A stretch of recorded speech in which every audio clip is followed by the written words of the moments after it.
저도 나이가 들며 위장이 예전 같지 않다는 걸 절실히 느낍니다. 식사 후 더부룩하고 아침마다 속이 쓰린 날이 잦아지면 괜히 불안해집니다. 약을 먹을 땐 잠깐 괜찮지만 끊으면 다시 증상이 반복되죠. 사실 저 역시 비슷한 과정을 겪다 보니 어떻게 해야 근본적으로 나아질 수 있을까 고민이 많았습니다. 오늘은 제가 직접 경험하고 많은 분들께서 효과를 보신 5가지 음식과 생활법을 차근차근 말씀드리려 합니다. 불안한 마음으로 시작하지만 끝까지 들으시면 희망과 안도감을 얻으실 수 있을 겁니다. 아침에 일어나면 속이 쓰리고 식사 후에는 더부룩합니다. 그래서 위장약을 찾게 되죠. 하지만 여러분은 혹시 이런 경험이 있으신가요? 약을 먹으면 잠깐 괜찮아지지만 며칠 지나면 또다시 똑같은 증상이 찾아온다는 것 말입니다. 문제는 대부분의 어르신들이 위장약에 지나치게 의존한다는 점입니다. 증상은 잠깐 가라앉지만 며칠 지나면 또다시 속쓰림과 소화불량이 찾아옵니다. 그렇다면 왜 이런 일이 반복될까요? 약은 위산을 억제할 뿐 손상된 점막이나 약해진 소화 리듬을 근본적으로 고쳐주지는 못하기 때문입니다. 장미자님의 이야기를 들어보겠습니다.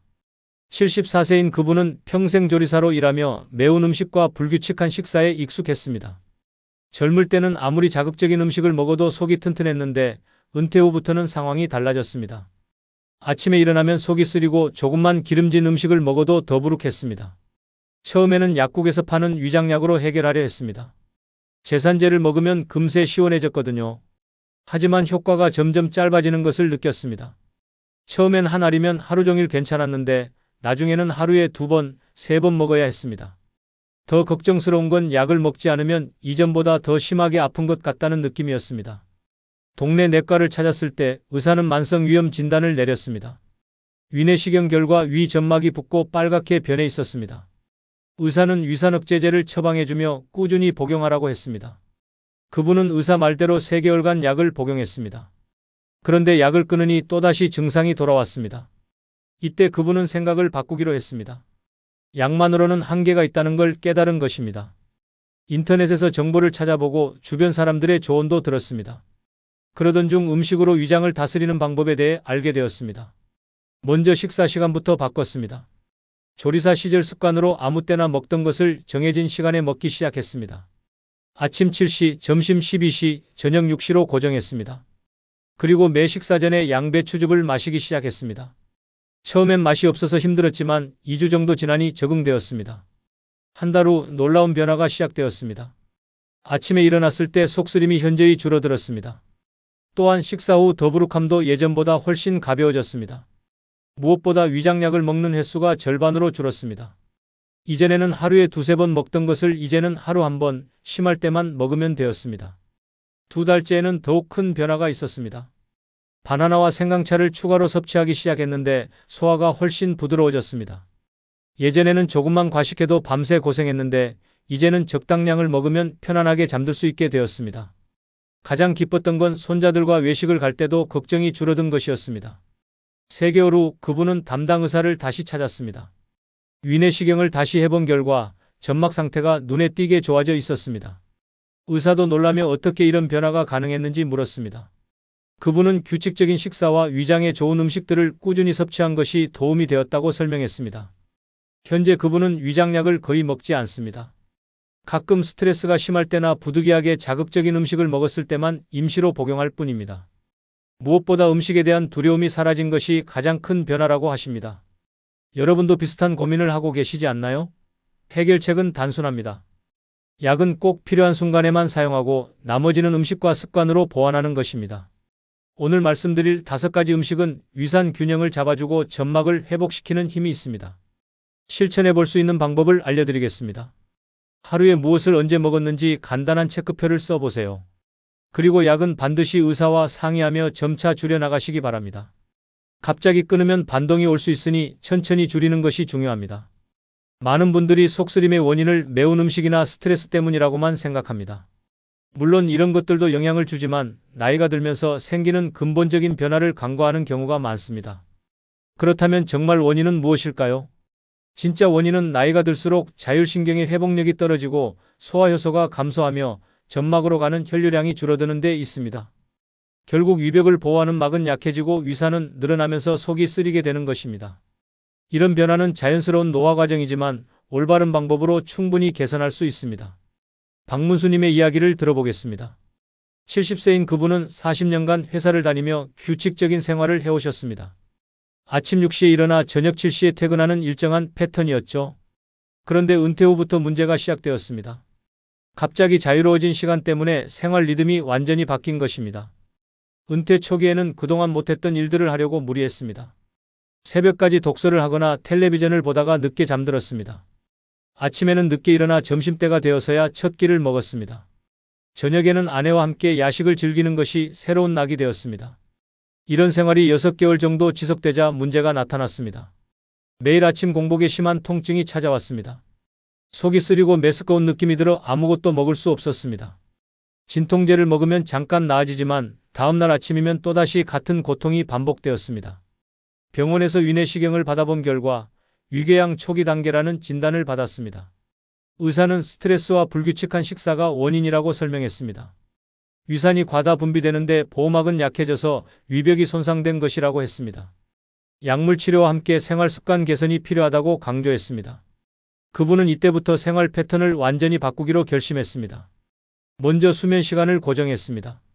밤 10시에 잠자리에 들고 아침 6시에 일어나는 것으로 돌아갔습니다. 처음 일주일은 몸이 적응하지 못해 힘들었지만 점차 자연스러운 리듬을 찾아갔습니다. 식사 시간도 엄격하게 지켰습니다. 아침 7시, 점심 12시, 저녁 6시로 정하고 어떤 일이 있어도 이 시간을 지켰습니다. 특히 저녁 식사 후에는 절대 아무것도 먹지 않기로 했습니다. 야식은 완전히 끊었고 물 외에는 아무것도 섭취하지 않았습니다. 2주 후부터 변화가 나타났습니다. 아침 공복 통증이 눈에 띄게 줄어들었습니다. 이전에는 진통제 없이는 견딜 수 없었는데 이제는 약간의 불편함 정도로 줄어들었습니다. 또한 밤에 잠들기도 쉬워지고 아침에 일어날 때도 개운함을 느낄 수 있었습니다. 한 달 후에는 더욱 놀라운 변화가 있었습니다. 아침 통증이 거의 사라졌고 식욕도 돌아왔습니다.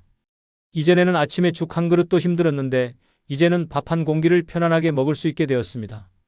소화도 훨씬 부드러워져서 식후 더부룩함도 크게 줄어들었습니다.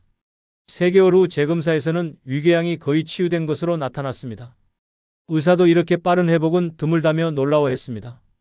그분은 규칙적인 생활 리듬이 얼마나 중요한지 깨달았다고 하셨습니다. 특히 야식을 끊은 것이 가장 큰 도움이 되었다고 강조하셨습니다. 현재 그분은 위장약을 거의 복용하지 않습니다. 가끔 친구들과 모임이 있어 늦게 먹거나 과식할 때만 임시로 소화제를 먹을 뿐입니다. 무엇보다 규칙적인 생활이 몸에 완전히 배어서 이제는 자연스럽게 유지되고 있다고 합니다. 여러분도 비슷한 고민이 있으시지 않나요? 해결책은 리듬 회복입니다. 식사와 수면 시간을 규칙적으로 하고 밤늦은 간식을 줄이는 것만으로도 위장 부담이 크게 줄어듭니다. 실천할 수 있는 방법들을 알려드리겠습니다. 새끼 식사 시간을 정하고 15분 이내의 오차로 지켜보세요. 그리고 잠자기 2시간 전에는 반드시 금식하시기 바랍니다. 처음에는 힘들 수 있지만 2주만 지나면 몸이 적응하기 시작합니다. 이제 구체적인 음식 이야기를 해보겠습니다. 첫 번째로 소개할 음식은 양배추입니다. 양배추에 들어있는 비타민 U와 글루타민은 손상된 위 점막을 재생하고 위산으로부터 위벽을 지켜줍니다. 두 번째는 바나나입니다. 바나나 속 펙틴은 위의 천연보호막을 형성하고 칼륨은 산도를 조절해줍니다. 하지만 이 두 음식을 그냥 아무 때나 먹으면 효과가 제한적입니다. 언제 어떻게 먹느냐가 중요한 포인트입니다. 양배추는 식사 30분 전에, 바나나는 식후 2시간 뒤에 먹는 것이 가장 효과적입니다. 윤성자님의 이야기를 들어보겠습니다. 66세인 그분은 2년 전부터 아침마다 속쓰림 때문에 고생하기 시작했습니다. 밤사이 위산이 분비되어 공복 상태에서 위벽을 자극하는 것이 원인이었습니다. 심할 때는 아예 아침 식사를 거르고 점심때까지 굶는 일이 잦았습니다. 처음에는 아침에 우유를 마시거나 빵을 조금 먹어보려 했습니다. 하지만 오히려 더 불편해지는 경우가 많았습니다. 우유는 일시적으로 위산을 중화시키지만 소화되면서 다시 위산 분비를 촉진했고 빵은 공복에 먹기에는 부담스러웠습니다. 결국 아침을 거르는 것이 가장 편한 방법이라고 생각했습니다. 하지만 아침을 거르다 보니 다른 문제가 생겼습니다. 점심을 과식하게 되고 오후에 급격한 허기를 느끼게 되었습니다. 또한 전체적인 영양 불균형으로 인해 기력이 떨어지고 면역력도 약해지는 것을 느꼈습니다. 이대로는 안 되겠다는 생각에 해결책을 찾기 시작했습니다. 인터넷에서 위장에 좋은 음식들을 찾아보던 중 양배추의 효능에 대해 알게 되었습니다. 양배추에 들어있는 비타민 U가 위궤양 치료에 도움이 된다는 것이었습니다. 또한 바나나가 위 점막을 보호한다는 정보도 얻었습니다. 반신반의하면서도 한번 시도해보기로 했습니다. 먼저 양배추즙부터 시작했습니다. 아침 식사 30분 전에 양배추 4분의 1개 정도를 갈아서 마시기 시작했습니다. 처음엔 맛이 없어서 꿀을 조금 넣었지만 일주일 정도 지나니 원래 맛에도 적응되었습니다. 놀랍게도 양배추즙을 마신 후 30분 뒤에 아침 식사를 하면 속쓰림이 현저히 줄어들었습니다. 2주 후부터는 바나나도 추가했습니다. 식후 2시간 뒤, 즉 오전 10시경과 오후 4시경에 바나나 1개씩 먹었습니다. 바나나의 부드러운 식감과 적당한 단맛이 위를 편안하게 해주는 것을 느낄 수 있었습니다. 특히 식간에 느끼던 허기와 불편함이 많이 줄어들었습니다. 한 달 후에는 아침 식사가 완전히 가능해졌습니다. 이전에는 죽 한 숟가락도 힘들었는데 이제는 밥 한 공기에 간단한 반찬까지 먹을 수 있게 되었습니다. 무엇보다 오전 시간에 활동할 에너지가 생긴 것이 가장 큰 변화였습니다. 손자 돌보기, 장보기, 집안일 등 일상생활이 훨씬 수월해졌습니다. 3개월 후에는 위장 건강이 전반적으로 개선되었습니다. 아침 속쓰림은 거의 사라졌고 식후 소화도 훨씬 부드러워졌습니다. 또한 식욕이 돌아와서 다양한 음식을 즐길 수 있게 되었습니다. 이전에는 자극적인 음식을 피했는데 이제는 적당량이라면 큰 무리 없이 먹을 수 있게 되었습니다. 현재 그분은 양배추즙과 바나나를 일상적인 식단의 일부로 계속 유지하고 있습니다. 양배추즙은 아침에, 바나나는 간식으로 먹는 것이 자연스러운 습관이 되었습니다. 특히 여행을 갔을 때나 외식이 잦은 기간에는 더욱 신경 써서 챙겨 먹는다고 하십니다. 여러분도 이런 변화를 경험해 보시지 않겠습니까? 해결책은 두 음식을 정확한 타이밍에 나누어 먹는 것입니다. 양배추는 식사 30분 전에, 바나나는 식후 2시간 뒤에 섭취하세요. 실천을 위한 팁을 알려드리겠습니다. 양배추즙은 미리 착즙해서 냉장고에 보관하면 3일 정도 신선하게 먹을 수 있습니다. 바나나는 덜 익은 상태일 때 드시는 것이 위장에 가장 좋습니다. 너무 달거나 무른 바나나보다는 약간 단단한 것을 선택하시기 바랍니다. 이제 더욱 강력한 조합을 소개해드리겠습니다. 생강은 위의 연동운동을 정상화해서 소화를 돕습니다. 감자에 들어있는 알칼로이드는 위산을 중화시키며 전분은 장내 환경을 개선합니다. 마에는 디아스타제와 뮤신이 풍부해서 소화효소를 보완하고 점막을 보호하는 효과가 있습니다. 이 세 가지 음식의 핵심은 각각의 특성을 살려 적절한 시간에 섭취하는 것입니다. 생강은 식후에, 감자는 공복에, 마는 저녁에 먹는 것이 가장 효과적입니다. 하지만 개인의 체질과 상황에 따라 조절이 필요할 수도 있습니다. 고영달님의 이야기를 들어보겠습니다. 72세인 그분은 평생 과식하는 습관이 있었습니다. 젊을 때는 아무리 많이 먹어도 소화가 잘 되었는데 나이가 들면서 문제가 생기기 시작했습니다. 조금만 과식해도 답답하고 트림이 자주 나며 밤에 잠들기 어려웠습니다. 특히 명절이나 잔치 같은 특별한 날에는 더욱 고생스러웠습니다. 맛있는 음식들이 많이 나오면 참지 못하고 평소보다 많이 먹게 되었습니다. 그러면 다음 날까지 속이 더부룩하고 소화가 안 되어 고생했습니다. 소화제를 먹어도 일시적인 효과만 있을 뿐이었습니다. 병원에서 검사를 받아봐도 특별한 이상은 없다고 했습니다. 단지 나이에 따른 소화기능 저하라고 설명했습니다. 소화효소가 줄어들고 위장 운동이 느려져서 생기는 자연스러운 현상이라고 했습니다. 하지만 그분으로서는 이런 불편함을 그냥 받아들이기 어려웠습니다. 그러던 중 지인의 소개로 자연식품을 이용한 소화 개선법에 대해 알게 되었습니다.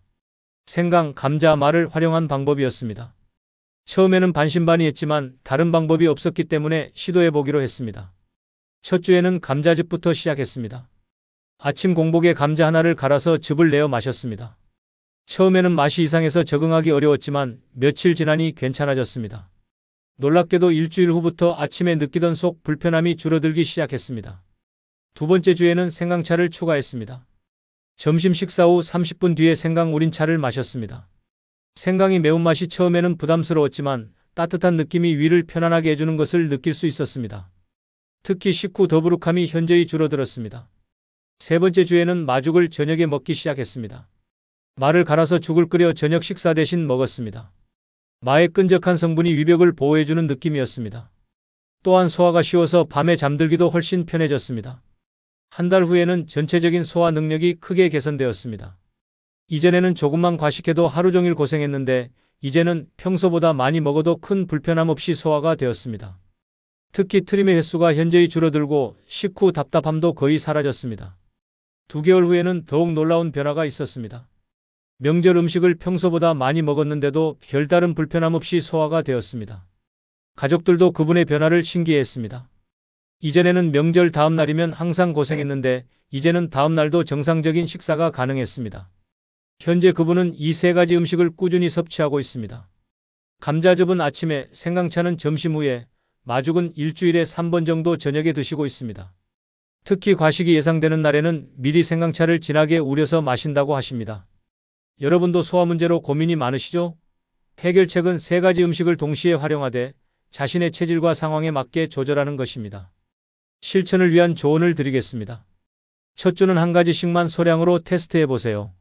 몸에 맞는지 확인한 후 점차 늘려가는 것이 안전합니다. 당뇨가 있으시다면 감자와 많은 의사와 상의 후 양을 조절해서 드시기 바랍니다. 지금까지 말씀드린 모든 것을 이어주는 가장 중요한 요소는 꾸준함입니다. 위 점막이 완전히 회복되는 데는 최소 8주가 걸립니다. 때문에 하루 이틀 해보고 포기하면 아무 효과도 없습니다. 아침 감자즙, 점심 전 양배추즙, 식후 생강차, 오후 바나나, 저녁 마죽. 이 일정표를 그대로 유지하는 것이 핵심입니다. 하지만 현실적으로 모든 것을 완벽하게 지키기는 어렵습니다. 중요한 것은 80% 이상 지키려고 노력하는 것입니다. 가끔 빠뜨리는 날이 있어도 괜찮습니다. 다시 원점으로 돌아가서 꾸준히 실천하는 것이 더 중요합니다. 정혜옥님의 이야기를 들어보겠습니다. 69세인 그분은 당뇨와 고혈압으로 여러 가지 약을 복용하고 있었습니다. 문제는 이런 약들이 위장에 부담을 준다는 것이었습니다.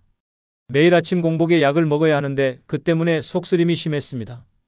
특히 혈압약과 당뇨약을 함께 복용하기 시작한 후부터 위장 문제가 더욱 심해졌습니다. 약을 먹은 후 30분 정도는 속이 쓰리고 메스꺼웠습니다. 의사에게 상의해봐도 약을 끊을 수는 없다고 했습니다. 위장약을 추가로 처방해 주었지만 약이 늘어날수록 부담스러웠습니다. 그분은 약을 먹는 것 자체가 두려워지기 시작했습니다. 혈압과 혈당 관리는 중요하지만 매일 겪는 위장 불편함도 견디기 어려웠습니다. 어떻게 하면 약의 부작용을 줄이면서도 위장을 보호할 수 있을지 고민이 많았습니다. 그러던 중 위장에 좋은 자연요법에 대해 알게 되었습니다. 약을 먹기 전후에 위장보호 음식을 섭취하면 도움이 된다는 것이었습니다. 반신반의하면서도 시도해보기로 결심했습니다. 첫 번째 주에는 약 복용 30분 전에 양배추즙을 마시기 시작했습니다. 양배추의 비타민 U가 위벽을 보호해준다는 정보를 바탕으로 한 것이었습니다. 놀랍게도 일주일 후부터 약을 먹은 후에 속쓰림이 조금씩 줄어들기 시작했습니다. 두 번째 주에는 약 복용 1시간 후에 생강차를 추가했습니다. 생강이 소화를 돕고 위장 운동을 정상화한다는 것을 알았기 때문입니다. 생강차를 마신 후에는 속이 따뜻해지면서 불편함이 현저히 줄어들었습니다. 세 번째 주부터는 전체적인 식단을 조정했습니다. 아침에는 감자즙으로 시작해서 약을 먹고 1시간 후 생강차를 마셨습니다. 점심 전에는 양배추즙을, 오후에는 바나나를, 저녁에는 마죽을 먹는 루틴을 만들었습니다. 한 달 후부터는 확실한 변화가 나타났습니다. 약을 먹은 후에 속쓰림이 거의 사라졌습니다. 무엇보다 약에 대한 두려움이 줄어든 것이 가장 큰 변화였습니다. 이전에는 약 먹는 시간이 되면 스트레스를 받았는데 이제는 자연스럽게 받아들일 수 있게 되었습니다. 2개월 후에는 전체적인 위장 건강이 크게 개선되었습니다. 약과 상관없이도 일상적인 소화가 훨씬 부드러워졌습니다. 식욕도 돌아와서 다양한 음식을 즐길 수 있게 되었습니다. 또한 밤에 잠들기도 쉬워지고 아침에 개운하게 일어날 수 있게 되었습니다. 3개월 후 병원에서 검진을 받았을 때 담당 의사도 놀라워했습니다. 혈압과 혈당은 잘 조절되고 있으면서도 위장 상태가 크게 개선되어 있었습니다.